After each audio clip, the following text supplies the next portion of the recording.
My first was in 2000. I was studying abroad in London, England, and I had told my friends in Michigan that I was going to run the London Marathon, and they all gave me a puzzled look because I had never run, more than a couple miles. Oh, no.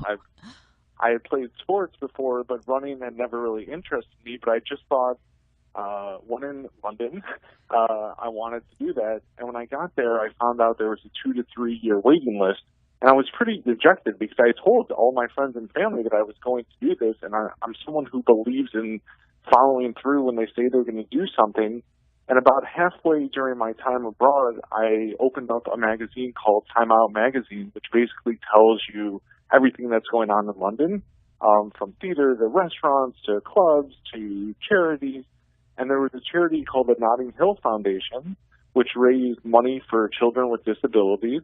And they had an ad that said, if you can raise £750, which back then was about $1,500, they would guarantee a spot in the London Marathon.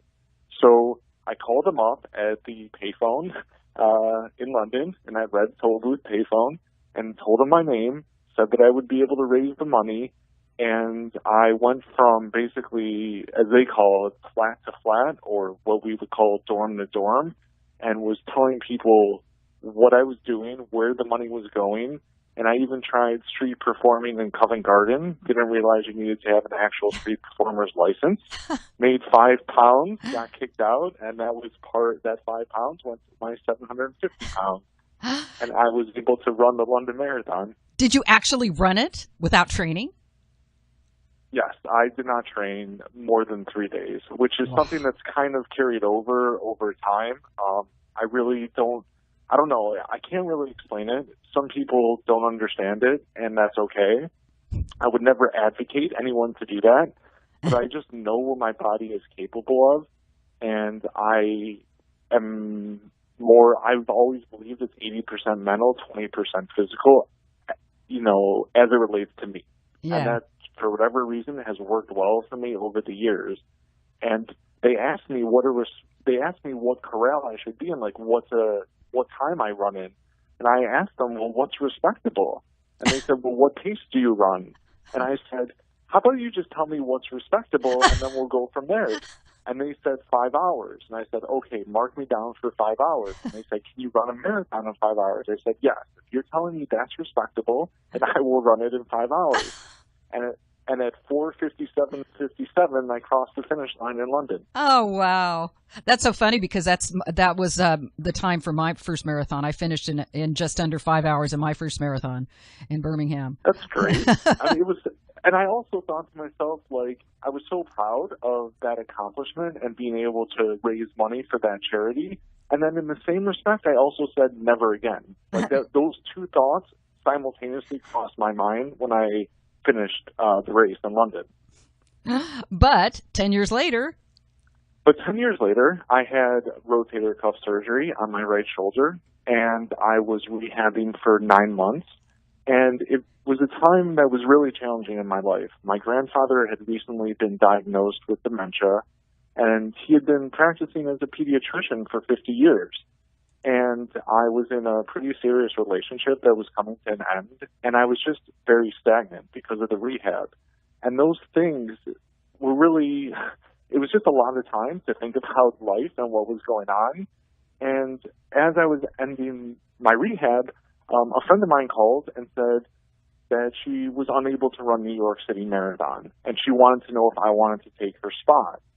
And I said, sure. I said, how many months do I have to train? It's 10 years later, and I just felt like I needed to probably do that at the age of 32. And she was like, well, it's in 5 days. And she's like, and if you don't tell me within the next couple hours, there's a lot of people that are waiting in line that will take this spot.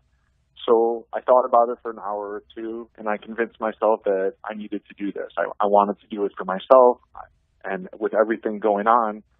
So 5 days later, I flew to New York, and it was during the New York City Marathon that I was running that I started to think about my grandfather, and I thought maybe I could raise dementia awareness and money by running races all over the world in honor of him. And Run for Papa, as we call him in our family, we call him Papa. That was the first moment that I started to think about it over that race, that maybe this was something that I could do, and maybe it would be a one-year project, and I would leave it at that. Wow. So you have since run marathons on all 7 continents, right? Yes. Wow. I have, the initial goal was to basically find a research partner so that when people ask me, well, where is the money going to, I could point to a partner to say, well, here's where it's going to. And after doing a lot of due diligence, I ended up partnering with Northwestern University's Cognitive Neurology and Alzheimer's Disease Center in Chicago, because they are just one of the premier research facilities in the world. I flew to them to meet their team. We wanted to make sure it was a good fit. And I said, okay, my goal is to raise $10,000. And I'm going to run all types of races in the U.S., and it will culminate out at the Great Wall of China Marathon. So that way, whether it was people who were runners, whether it was people in the medical community, whether it was people who were like my family that had a loved one battling dementia, or people who had lost loved ones to dementia, they would all maybe come, they would all maybe come to realize that they have a special connection to this cause and they could relate in some type of way. And I thought, if I say the Great Wall of China, that is one of the most recognizable landmarks in the world, and if people were like, is there really a marathon on it? I could say yes, and I'm going to go run it, and I'm going to take video and show you what it's like. And you did. And I did. And we ended up raising a lot more than $10,000, fortunately. And I thought over the course of that year, well, maybe this won't be a one-year project.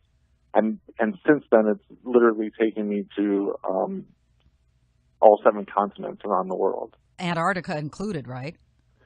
Antarctica included. I just got back this past summer. And for those that might be listening, yes, there is a marathon in Antarctica. 200 people run it through the group that I went through, and it's just one of the most fascinating spots on the world, and it's pretty incredible to run alongside penguins and have glaciers in the background, and all, for this cause and the people who have supported along the way. To me, that's just the most important part. So your journey of 7 marathons on all 7 continents is all for Alzheimer's research, huh? That's correct. Wow. So London was in 2000 before Run for Papa started. So since then, I've been able to run on 6 continents for Run for Papa, so 7 total.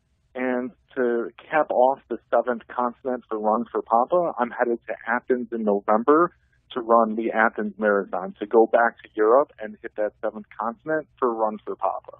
Wow. So your Run for Papa is your own a nonprofit foundation then? So Run for Papa is the organization that I set up, but all of the money goes to Northwestern University's Alzheimer's Research Center. So they themselves are the nonprofit, and people come to my site or follow what I'm doing, and when they make a donation, it's connected directly to Northwestern's website. Ah, cool. So what is your next project? It's soon, right? So it is soon. So in a couple weeks, I'm actually headed to Kentucky and West Virginia for the Hatfield McCoy Marathon. They have a really unique race where you have the opportunity to run a half, a full marathon, or a double half, which I had never heard of. And the double half, basically, you do 2 back-to-back half marathons. It's the same distance as the full, but you have a break in between. So the first half marathon starts in the morning and runs through Kentucky. And then there's a small break, and then the second half starts in West Virginia. Wow. So it's just a great way. These are 2 states that I've never run in, and something I really enjoy doing is often not running the same race twice. It's very psychological to me, and really having the opportunity and ability to go to different parts of the world, to meet people who are certainly connected through dementia, and really be able to put their faces to this cause. Often people will write on their hands, Run for Papa, when they're running a particular race, and on the palms of their hands, they'll write where they're located. So I get pictures from all over the world of people saying, I ran a 5K in Sydney, Australia. And on the back of their hands, they'll write Run for Papa, and on the palms of their hands, they'll write their city and country or their city and state. And to me, I really love that because it really helps put many, many faces to this cause and to this effort. And that's what I care about most, because it's not just about my papa or my family. There's so many people who have been touched and affected by this disease. And I think it's really important that if someone's willing to do that, it certainly costs nothing for them to do that, and they're just proud to support this cause and effort. And to me, that really means so much. I'm going to do that in my next race. Well, and thank you. I appreciate that. If you send me the picture, I have a gallery that we add them to, and it's just really incredible as time goes on to see, you know, all different types of people from all over the world on every single continent who have sent pictures to us. And, you know, I've even had little kids who have sent pictures our way. I've had mothers who are pregnant that have Run for Papa on their belly 6 months in for a race. So people get very creative, and it just means a lot because it feels like beyond the donations that come in, which we're always appreciative of, they're really wanting to be a part of this cause. And by the creativity that they do that, it's really something we'd love to receive and share. What is the website? Is it just runforpapa.com? It is. It's runforpapa.com. Numeral 4. Run the number 4, PAPA.com. All right. Well, that is so exciting and so impressive that this is hard. There's just we may love to do it, but it's hard running marathons. It's not easy. It is. And it is hard, but one of the things that really motivates me is just the determination to help find a cure. And every dollar matters, and it's never, to me, anyone that's willing to support it, whether it's $5 or $5,000, to me, it's someone who wants to take the initiative to say, I believe in what this person is doing, I want to help support them, and I'm just so appreciative of it. And one of the questions I get a lot, well, two actually, real quick, is one, do any of the donations go to fund any of my trips? And the answer is no. All of the donations, 100%, goes directly to fund Alzheimer's research. And I just think that's really important so that if people are thinking about supporting or sharing it, I understand that's a big concern with some charities, and rightly so. So I just wanted to make sure that your audience knew that. Oh, that is important. And you were going to say there was something number 2? I think I was going to say the first was that 100% of donations go to support research, and none of them go to fund any of my travels. Those are all self-funded, and I've just always been a big believer that if someone's willing to donate their money to a charity, that it should be going to that charity and exactly what that charity represents. And in this case, it doesn't represent my travels. It represents raising awareness and money for dementia research. All right. Fabulous. And the website, once again, is runforpapa.com, and it's runner Jason Beauchamp. Thank you so much. Thank you so much. I really appreciate it.